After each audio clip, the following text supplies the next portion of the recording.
किया कि मुझे साइंस नहीं करना, मुझे कॉमर्स और इकोनॉमिक्स करनी है, अकाउंट्स और मैथ्स, ये 4 सब्जेक्ट्स थे। मुझे कहा गया था कि ये आपका बजट है, इतने पैसे आपके बैंक में रखे गए हैं, इस पे आप मैनेज करो। मेरा मानना है कि वैल्यूएशंस को आइसोलेशन में नहीं देखना चाहिए, रिटर्न ऑन इक्विटी और कैश फ्लो को मिलाकर वैल्यूएशंस देखना चाहिए।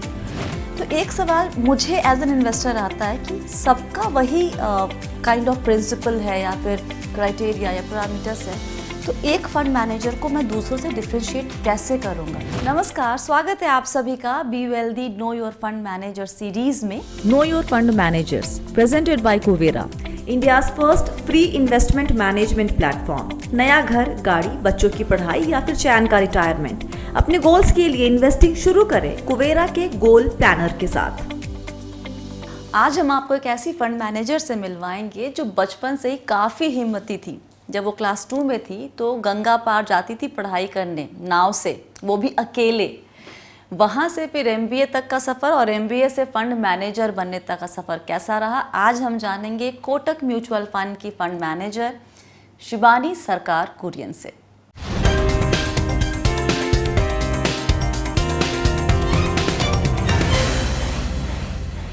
सबसे पहले हम अपने व्यूअर्स को बता दें कि शिबानी कौन कौन से फंड मैनेज करती हैं और टोटल AUM क्या है उनका? तो मैं कोटक में, मेरा रोल 2 पार्ट्स में हम डिवाइड कर सकते हैं। एक तो मैं हेड ऑफ इक्विटी रिसर्च हूँ, तो हमारा 15 मेंबर का एक इक्विटी रिसर्च टीम है जिसकी मैं हेड हूँ। और मैं 2 फंड्स भी मैनेज करती हूँ, जो है कोटक फोकस्ड इक्विटी फंड और Kotak EQ Contra fund. Okay, और कितने सालों से आप ये फंड मैनेज कर रही हैं?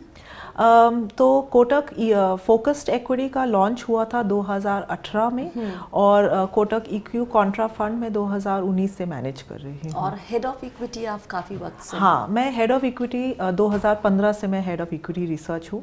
मैं कोटक एक्चुअली 2007 में आई जॉइन कोटक। तब जब मैंने ज्वाइन किया था तब मैं बैंकिंग एनालिस्ट थी। उसके बाद मैंने IT सेक्टर भी ट्रैक किया और फिर 2015 में मुझे हेड ऑफ इक्विटी रिसर्च बनाया गया। ये स्टैब्लिश कर चुके हैं कि इनका रोल क्या है कोटक म्यूचुअल फंड में। अब हम चलेंगे, शुरुआत करते हैं एकदम शुरुआत से, जहाँ पर आपकी पैदाइश और परवरिश के बारे में बात हो। कहाँ से हैं आप? तो मेरा जन्म या बर्थ तो दिल्ली में हुआ था, but lot of my childhood जो है, जो मेरा अपब्रिंगिंग, वो कलकत्ता में हुआ है। और पर मैं अभी बॉम्बे में 22 साल से रही हूँ, तो ये कहा जा सकता है कि मैं ज़्यादातर मुंबईकर बन गई हूँ। बट मेरा जो स्कूलिंग और कॉलेज कलकत्ता में ही हुआ था। ओके, और किस स्कूल में पढ़ी, क्या पढ़ाई करी आपने? तो मेरा school Calcutta girls high school. फिर मैंने इकोनॉमिक्स में ग्रेजुएशन किया Saint Xavier's college Calcutta.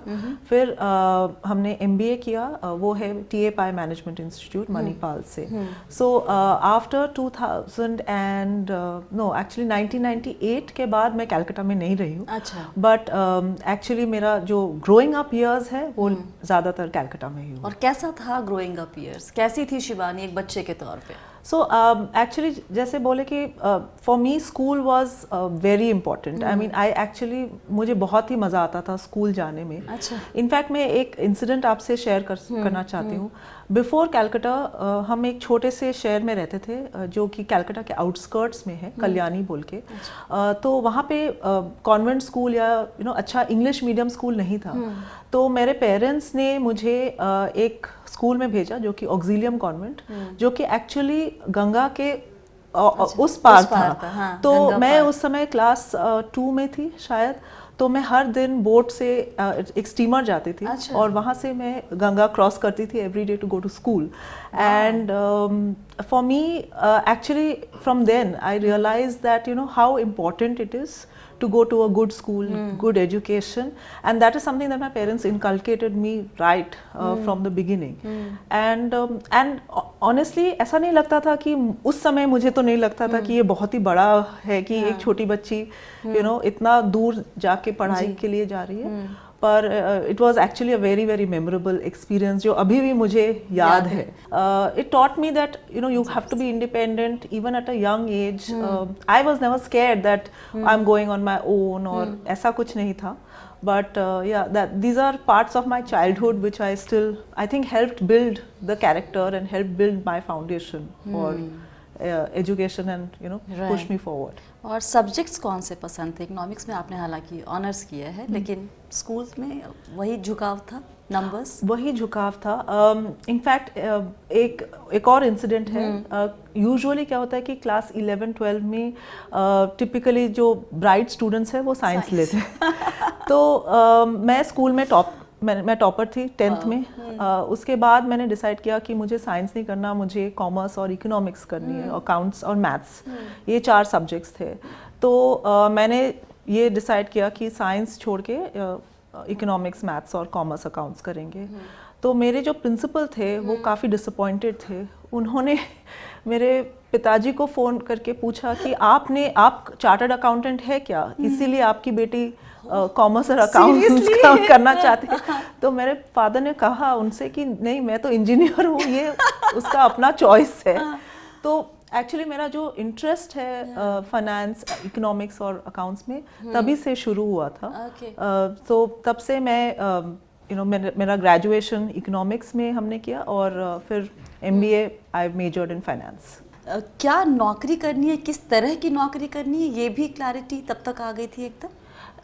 Exactly नहीं कि या फंड मैनेज करना है या इक्विटी रिसर्च करना है, बट येस जो MBA के सेकेंड ईयर में होता है कि आप अपने सब्जेक्ट्स चूज करते हैं, उसके बेसिस पे मुझे था कि हाँ, finance, either equity research, fund management, investment banking, इस तरह की रोल मुझे पसंद होगा या इंटरेस्ट है.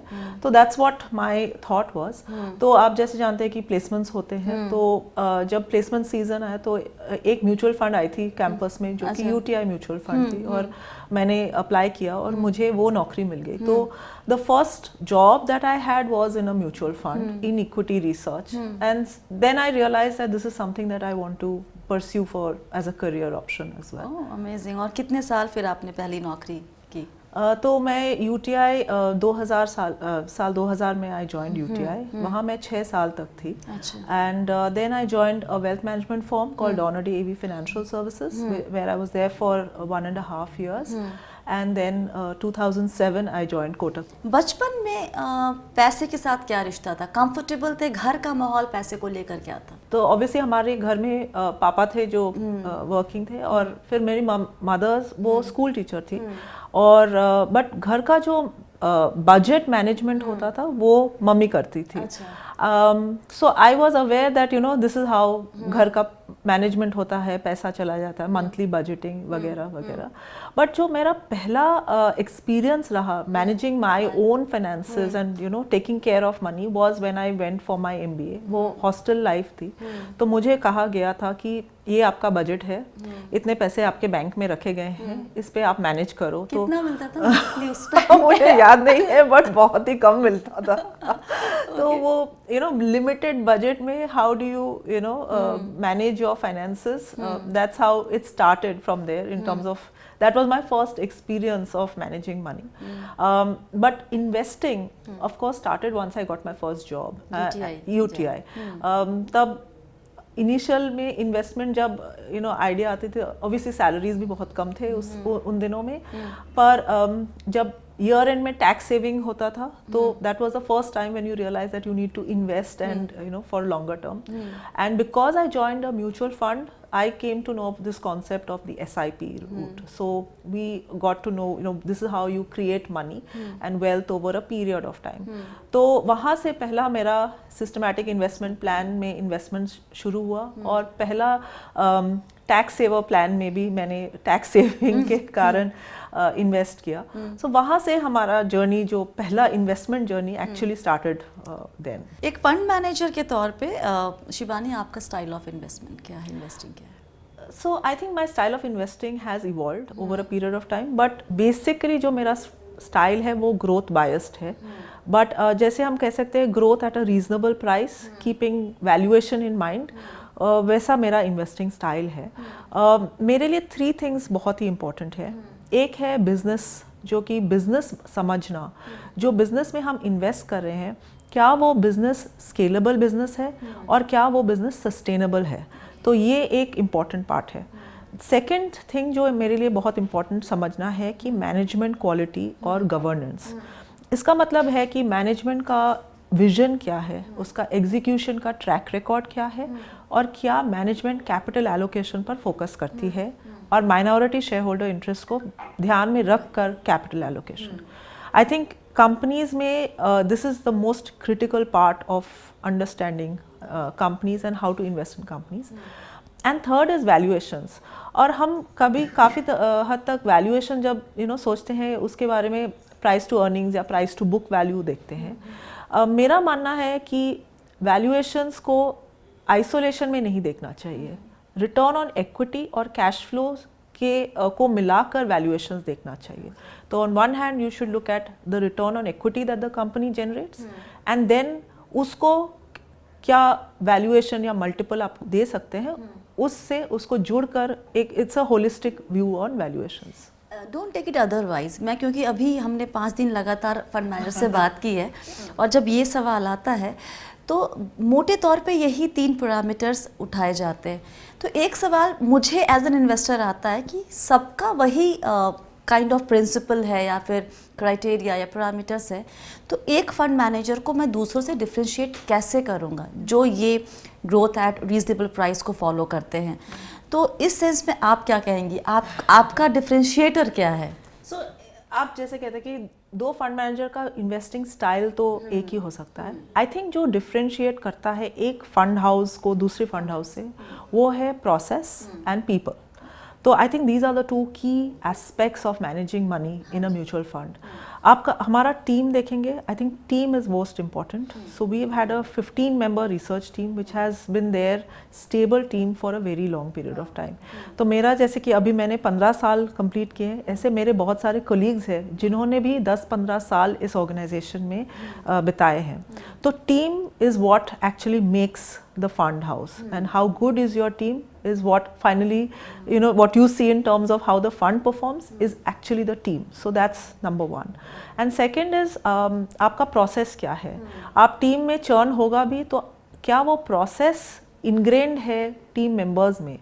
so जो हमने एक्चुअली 2007-8 से हमने एक इंस्टीट्यूशनलाइज प्रोसेस सेट किया कि आप जैसे कंपनीज को आप ट्रैक करेंगे तो जो ये पैरामीटर्स है, ये तो मैंने ब्रॉड बताया, बट जो पैरामीटर्स है वो पैरामीटर से आप डिविएट नहीं करेंगे. तो कभी कभी आप देखते हैं कि मार्केट में मोमेंटम होती है, कुछ ऐसे स्टॉक्स आउट परफॉर्म करते हैं जो आपके इस मेथडोलॉजी में फिट नहीं होते हैं. तो तब क्या करते हैं? I think that is what differentiates you, कि आप अपने प्रोसेस और अपने फिलॉसफी पे हमेशा स्टिक करते हैं या नहीं. तो I think that's what is important. ये बताएं, इंडस्ट्री में 300 से ज़्यादा फंड मैनेजर्स हैं, जिसमें महिला फंड मैनेजर्स 32-33 आई थिंक या 39 कुछ वैसा ही नंबर है. 40 से कम है फॉर श्योर. जब आपने ज्वाइन किया होगा तब नंबर और भी कम रहा होगा, राइट? चैलेंजेस कुछ अलग तरीके से फेस करने पड़े? आप जैसे कहा कि the number of women fund managers और even in the entire equity space काफ़ी कम है, and that is something I hope will change over a period of time. In fact, जैसे when I joined the numbers were even lower. तो यह initially तो थोड़ा बहुत घबराहट होती है कि ये ऐसा इंडस्ट्री है जहाँ पे when you join a workplace you would want some support or some support system in terms of other women who are there. But over a period of time there were a few, luckily when I joined UTI there were few other women in the team, and in fact we became very good friends and we are friends even today. So we were a support system to each other. And I think when I joined Kotak, and I realized that it's not about your gender, it's about finally your ability to perform. दो चीज़ है जो which I think set women apart. एक तो multitasking करते हैं, घर पे भी हम मल्टीटास्किंग करते हैं, तो यहाँ पे हमारा जो मल्टीटास्किंग एबिलिटी है वो काम आती है. और दूसरी बात स्टेबिलिटी की, ये आई थिंक स्वभाव से women are, it's not risk averse, it is risk management. I think that is what women do a little bit better, if I might say so, vis-a-vis men. That it's, मैंने काफ़ी बार सुना है कि women risk averse होते हैं, ऐसा नहीं है. I think it's not about risk aversion, it's about how you manage risk and volatility, and that's where I think maybe a little bit I would say that women fare better. अब एक सवाल जिसका जवाब हर दर्शक जानना चाहेगा कि शिबानी अपना पैसा कैसे मैनेज करती हैं, कहाँ निवेश करती हैं? तो एक है कि जैसे हम अपने इन्वेस्टर्स को कहते हैं एसेट एलोकेशन बहुत ही इंपॉर्टेंट है। पहले तो अपना इन्वेस्टमेंट टाइम होराइजन और गोल सेट करिए और उन गोल्स के हिसाब से अपना एसेट एलोकेशन डिसाइड करिए। इनफैक्ट अभी सेबी ने तो skin in the game circular निकाला है, पर उसके पहले से भी हमारा इंटरनल जो गाइडलाइंस है, हमारे इंटरनली हमने जो डिसाइड किया था कि हम अपना जो इन्वेस्टमेंट्स है वो कोटक म्यूचुअल फंड में करेंगे। तो अगर आप पूछें कि मेरा पैसा किधर है, most of my money is in Kotak mutual fund as well. Of course asset allocation के तौर पर रियल एस्टेट, एफडी वैसा depending upon the asset allocation strategy है इन्वेस्टमेंट्स, बट जो इक्विटी इन्वेस्टमेंट्स और जो डेट इन्वेस्टमेंट्स है, म्यूचुअल फंड इन्वेस्टमेंट्स मेरे सारे कोटक म्यूचुअल फंड में नहीं है। और घर में कौन दोनों के मिला के, आपके और आपके शरीके हैं यार, दोनों के मिला के जो पैसे हैं वो कौन मैनेज करता है? इंडिविजुअली करते हैं या फिर? हाँ, तो हमारा मानना है कि हम दोनों इंडिविजुअली पैसे मैनेज करेंगे, बट ऑफ कोर्स घर का एक जो पूल है या बजट है वो जॉइंट बजट है और किसका क्या कंट्रीब्यूशन है वो बजट में वो भी डिसाइडेड है कि किसका क्या रिस्पॉन्सिबिलिटीज है। और पर पूल जो है, ओवरऑल पूल में हमने डिसाइड कर लिया है कि इतना इक्विटी में पैसा जाएगा, उतना डेट में, बैंक में वगैरह एंड रियल एस्टेट। बट जो इंडिविजुअल हिस्सा है वो हम इंडिविजुअली मैनेज करते हैं, बट बजट कॉमन रहता है। काम बहुत स्ट्रेसफुल होता है शिबानी? यस, आई थिंक कभी कभी स्ट्रेसफुल होता है, I wouldn't say all the time. See एक तो है काम एंजॉय कर रहे हैं तो आप उतना स्ट्रेस आप you can manage the stress, but yes obviously आप इक्विटी मार्केट्स है तो मार्केट्स में उतार चढ़ाव तो आती रहती है, तो थोड़ा बहुत पीरियड्स ऑफ स्ट्रेस फेस करना पड़ता है। कैसे मैनेज करती हैं? I think now I have learned how to manage stress. एक तो घर जाती हूँ तो I don't carry work home, in the sense I don't carry my work stress home. Obviously घर पे कभी कभार काम करना पड़ता है, इट्स नॉट दैट घर पे काम नहीं करते, ऑफिस का काम नहीं करते, but I try not to pass on my stress to my family members at home. और एक है कि घर जाके when I am with my son and with my family, that itself is a stress buster. Other than that I love listening to music, so different genres of music and reading. These are two things that I realize that if I do on my free time, I can manage and lead a little bit of a balanced life. अगर fund manager नहीं होती या इस field में नहीं होती तो plan B क्या था?